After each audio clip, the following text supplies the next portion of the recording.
فتح مکہ کے دوران جب محمد صلی اللہ علیہ وسلم مدینہ شریف میں رہے اور اس کے بعد مکہ واپس آتے ہیں، یہ بڑا جذباتی وقت تھا، جذباتی واقعہ تھا۔ اس دوران جب وہ مکہ واپس آئے تو اسلام کن حالات میں تھا، اور مکہ آنے کے بعد انہوں نے کس طریقے سے اپنے آپ کو پیش کیا مکہ میں؟ نبی اکرم صلی اللہ علیہ وسلم کی کل ملا کر زندگی 63 سال، اس میں سے 40 سال نبی اکرم صلی اللہ علیہ وسلم مکے میں تھے۔ اللہ نے آپ کو نبی بنایا، نبی بنانے سے لے کر انتقال فرما جانے تک نبی صلی اللہ علیہ وسلم کے ہو گئے 23 سال۔ 23 سال میں سے 13 سال نبی اکرم صلی اللہ علیہ وسلم مکے میں تھے، اور 10 سال نبی اکرم صلی اللہ علیہ وسلم اس کے بعد مدینہ میں تھے۔ یہ جو 13 سال جو نبی اکرم صلی اللہ علیہ وسلم تھے، اتنے تکلیفیں نبی اکرم صلی اللہ علیہ وسلم کو ملی کہ وہ خود بھی ایک آدمی کو دہلا دینے والا اور انسان کو سوچ پر مجبور کر دینے والا کہ کیسی کیسی تکلیفیں 13 سال میں دی گئی، یہاں تک کہ انہیں مجبور کر گیا۔ آدمی کو سب سے زیادہ تکلیف کب ہوتی ہے؟ جب وہ اپنے عزیز کو چھوڑتا ہے، ایک ایسا وطن جس کو بہت زیادہ چاہتا ہے، کیونکہ اس سے وابستہ ہوتے ہیں ماں باپ کی یادیں، اپنے بھائی بہن کی یادیں، اپنے کنبہ اور قبیلہ کی یادیں، اپنا کلچر، کھانے کا ایک ٹیسٹ، رون اٹھنا سونا رہنا، بچپن کی یادیں، سکھ دکھ، یعنی انسان کے زندگی کے پورے ایموشنل واقعات، ایموشنل حصے اس کی زندگی کا ایک اٹوٹ حصہ بن جاتے ہیں۔ ایک چھوٹی بلی پالتے ہیں، اگر آپ مر جاتی ہے تو آپ کو دکھ ہوتا ہے۔ ایک چھوٹا پودا اگر آپ کرتے ہیں، کوئی آ کر اس کو کوئی ایسے موڑ دیتا ہے تو آپ کو بہت تکلیف ہو جاتی ہے۔ آپ کسی چیز کو بہت اہتمام کرتے ہیں۔ یہ زندگی تو بہت پریشس ہے۔ آپ جب بڑھتے ہیں تو آپ اکیلے نہیں بڑھتے، آپ کے ساتھ ایموشنل اٹیچمنٹ بھی بڑھتے رہتے چلے جاتے ہیں۔ بہرحال انہوں نے مکے کے اندر ستایا، پھر اس کے بعد مکے سے جب نکالا گیا تو ہجرت کا واقعہ، وہ بھی ایسے ہی نہیں کہ بڑی عزت سے نکال دیا گیا ہو۔ نبی اکرم صلی اللہ علیہ وسلم کو بڑے تکلیف کے مرحلوں سے وہاں پر نکلنا پڑا۔ پھر مدینہ طیبہ آئے، تب بھی وہ خاموش نہیں بیٹھے۔ مدینہ کے اندر جنگ بدر ہوئی، جنگ احد ہوئی، پھر اس کے بعد جنگ احزاب والا مرحلہ پیشہ، صلح حدیبیہ میں تو حد کر دی انہوں نے۔ ایسے اصول کے ایک عام آدمی تو اصولوں کو مان ہی نہیں سکتا، لیکن نبی اکرم صلی اللہ علیہ وسلم چونکہ امن پسند تھے، آپ نے ان اصولوں کو اگرچہ کہ مسلمانوں کے فیور میں نظر نہیں آ رہے تھے، پھر بھی نبی اکرم صلی اللہ علیہ وسلم نے قربانی دی، اپنے جذبات انہوں نے قابو میں رکھا، اور انہوں نے حلم بردباری کا ثبوت دیا۔ میں آپ کو چھوٹے چھوٹے 2-3 واقعات کوٹ کروں، جس سے کہ اندازہ لگے گا کہ مکے میں کیا تکلیف انہوں نے دی۔ مکے کے اندر نبی صلی اللہ علیہ وسلم نے دیکھا کہ ایک عورت کو خوب مارا جا رہا ہے۔ عورت تو ہے ہی ویسے صنف نازک، تصور کر سکتے ہیں کہ ایک عورت کو اگر چاقو مارا جائے جسم کے کسی بھی حصے میں تو ویسے بھی تکلیف دہ ہوتی ہے۔ سمیہ رضی اللہ تعالی عنہا کو 2 پیروں کے درمیان برچھا مارا گیا۔ انہوں نے شہادت کا وہ جو سخت مرحلہ تھا، تکلیف دہ مرحلہ، انہوں نے وہ حاصل کرنا گوارا کیا، لیکن اسلام پر انہوں نے کمپرومائز نہیں کیا۔ نبی اکرم صلی اللہ علیہ وسلم ان کی حالت کو دیکھتے تو کہتے تھے صبرن یا آل یاسر فإن موعدکم الجنہ، اے آل یاسر اللہ کے لیے صبر کر لو، تمہارے لیے جنت ٹھکانہ ہے، میں تمہارے لیے کچھ نہیں کر پا رہا ہوں۔ نبی صلی اللہ علیہ وسلم کو اللہ تعالیٰ نے لڑنے کی اجازت نہیں دی تھی، صحابہ کرام کو لڑنے کی اجازت نہیں تھی مکے کے اندر۔ صبر صبر صبر۔ مکے کے اندر بلال رضی اللہ تعالیٰ عنہ، ان کو گھسیٹا جاتا۔ آپ جانتے ہیں وہاں کی سنگلاخ جو وادیاں ہیں، بطحا کی وادیاں، وہ جو جیسے لوہے کو نوکیلے نوک ہوتے ہیں تو ویسے پہاڑوں کو نوک ہوتے ہیں، وہاں اس کے اوپر گھسیٹا جائے تو ویسے بھی آدمی کو زخم آ جاتا ہے۔ پھر اس کو کیا کرتا ہے، وہ زخم کے اوپر جیسے کہتے ہیں کہ زخم پر نمک ملنا جس کو کہتے ہیں، تو وہ جو ریتی تھی ڈیزرٹ کی، وہ صحرا کی اس گرم ریتی کو اس خون پر ڈالا جاتا، یعنی پھر ان کو ڈیزرٹ میں گھسیٹا جاتا۔ پھر بھی وہ کیا کہتے ہیں، احد احد کہتے ہیں، ایک اللہ۔ نبی اکرم صلی اللہ علیہ وسلم طائف کے میدان گئے، جب نبی اکرم صلی اللہ علیہ وسلم، یہ عمر کون سی ہے، اگر مثال طور پہ میں اور آپ 35 سال کے ہوں، یا ہم سے بھی کم عمر کا بچہ ہے،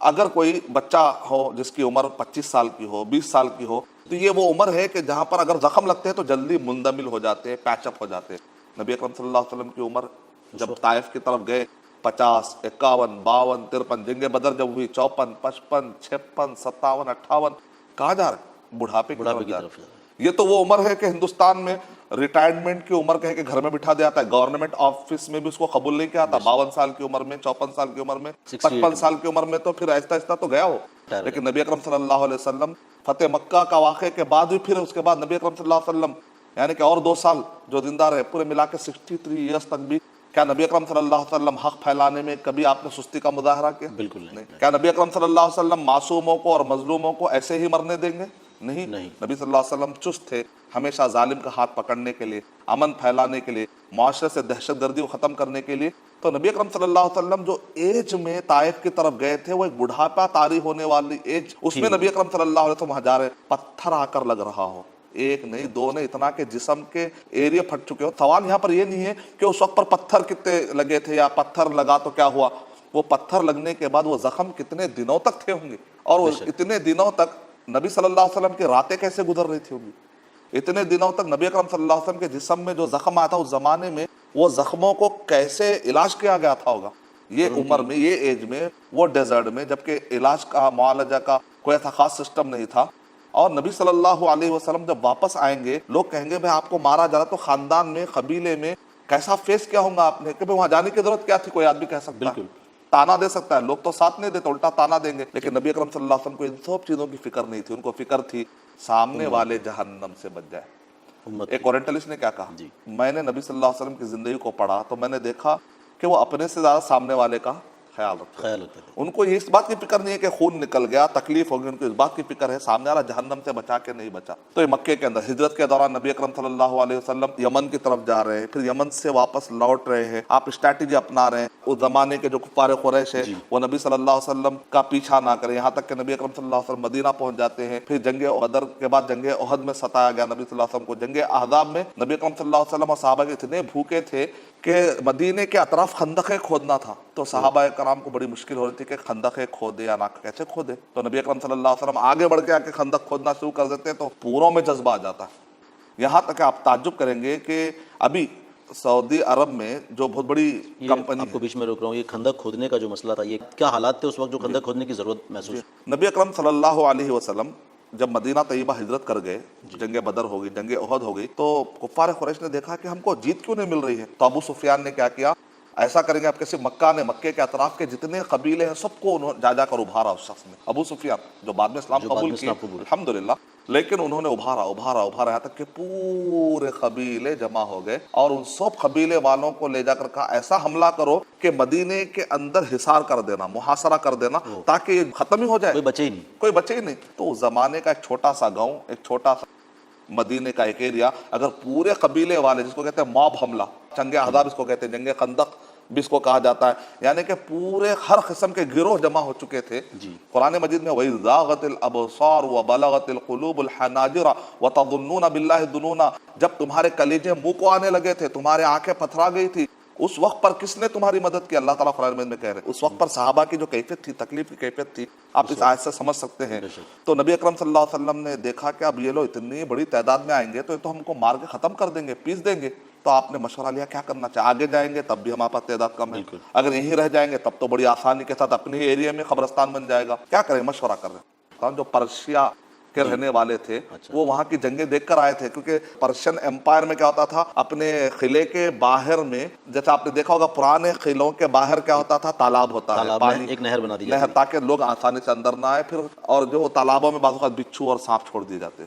گڑھے ڈال دیے جاتے، اکثر ایسی جگہ پر قلعے بنائے جاتے جو پہاڑ کے اوپر، تاکہ پہاڑ پہ چڑھے پھر قلعے پر چڑھے، یعنی یہ طریقے ہوتے تھے، تو خندقیں کھودے جانے کا ایک انداز تھا۔ تو یہ عرب کے لوگ اس سے واقف نہیں تھے، نبی اکرم صلی اللہ علیہ وسلم نے مشورہ کیا تو انہوں نے مشورہ دیا، کہا کہ ہم مدینے کے اطراف میں جو ایریا کھلا ہوا ہے، تقریباً جو ایریا کھلا ہوا تھا احد سے لے کر ابھی شار سلطانہ کہہ کر ایک ایریا ہے مدینے میں، وہاں سے لے کر وہ روڈ ماتا تقریباً 7 کلومیٹر کا فاصلہ ہے، اور جتنے کم مدت میں اس کو پورا کیا گیا، فی الوقت کی سعودی عرب کی سب سے فاسٹ مینجمنٹ جو کمپنیاں ہیں جو بڑے بڑے بلڈنگیں بنا رہی ہیں، ان سے پوچھا گیا آپ کے حساب سے اگر آپ کے پاس اتنے مشین ہے آج کے دور میں، آپ لوگ اتنے کم مدت میں اتنا گڑھے کھود سکتے ہو کیا؟ تو انہوں نے کہا کہ ہم نے کھود۔ وہ لوگ کیسے کھودے؟ اس کو کہتے ہیں معنویات۔ صحابہ اکرام جو جذبے سے کام کر رہے تھے، وہ معنویات جو تھے، وہ جو جذبات تھے نا، آدمی جذبے میں جب آ جاتا ہے تو وہ کام کر جاتا ہے، تو کیا یہ کام میں نے کیا؟ کیا اللہ کی طرف سے اتنے ایمانی جذبات آ چکے تھے، اور اس میں طریقہ کیا تھا، درمیان میں جب کھودتے کھودتے پتھر آتا تو پتھر پھوڑنے میں کئی سال لگ جاتے آج کے مشینوں، لیکن جہاں پر بھی پتھر آتا صحابہ اکرام سیدھا ہٹ جاتے تھے